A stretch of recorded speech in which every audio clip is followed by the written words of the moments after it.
you cookers out there. Guess what? Fall is in the air. Welcome back to watching Cooking with Jen, Shelby, and Prince. All right, now I don't know about where you live, but where we live, it's already been getting cold. We've had our first little snow flurries falling down, and to me that means sweatshirts and heavy food. Love a good pot roast in the winter. Snuggled up warm and cozy with a hot steamy pot roast, some mashed potatoes, and guess what? You don't have to see what you look like under that sweatshirt until springtime. So with all that heavy food and you still want dessert, I'm going to make you a lighter dessert to go with that heavy dinner, but it's still going to be one of those sweet treats that can't be beat.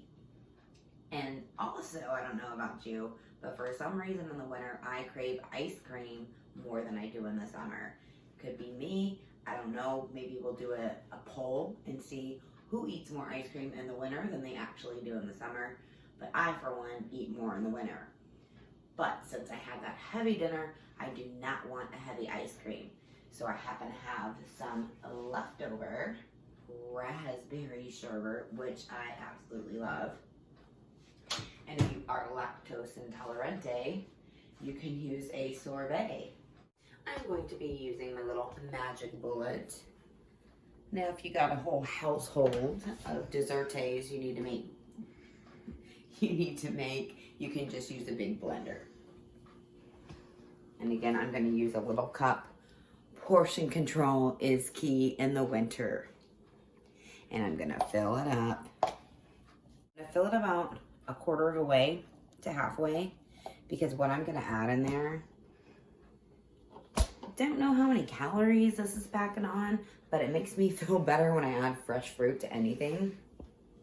And I'm going to do, and you can get any kind of fruit you want, anything you have on hand. Orange would actually be delish, but I have some leftover strawberries and bananas. So does that go together? Raspberry, strawberry, bananas. Well, we're gonna find out. Now, one of my favorite sherbets, I'm a sherbet girl, is rainbow sherbet. So we're gonna try to mimic that. So what I have some orange juice. And if you don't wanna use that, you can also use some crushed ice, just to get a little liquid effect here. And I'm gonna add some lime juice. Now, fresh is always best, but I don't have any fresh. Then I'm gonna fill the rest of it up with my raspberry sherbet. Again, after you mix it, if it's too thick, you can add a little more orange juice. I only added about an ounce to my little portioned control container. I find if I make a bigger container, I eat the whole thing. Now we're gonna, I like to kind of shake it around and then mix it around. Yo, I get a cold beverage, I need some leverage, and sweaty outside. So now I've taken it off. I'm gonna open it up.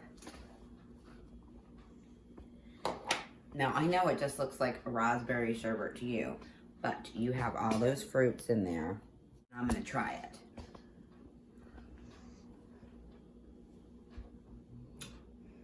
Very yummy. Shelby's gonna try it. I don't even like bananas, and I like this. With the strawberries and the rainbow sherbet and the orange juice and the lime. It is divine. And you can also, one quick tip you can do, if you wanna make this up, you can even put them in ice cube trays. You can put them in some ice cube trays, put a little toothpick or a popsicle stick in there, and you can make these raspberry sherbet fruit ice pops or sorbet pops if you're, remember, lactose intolerant.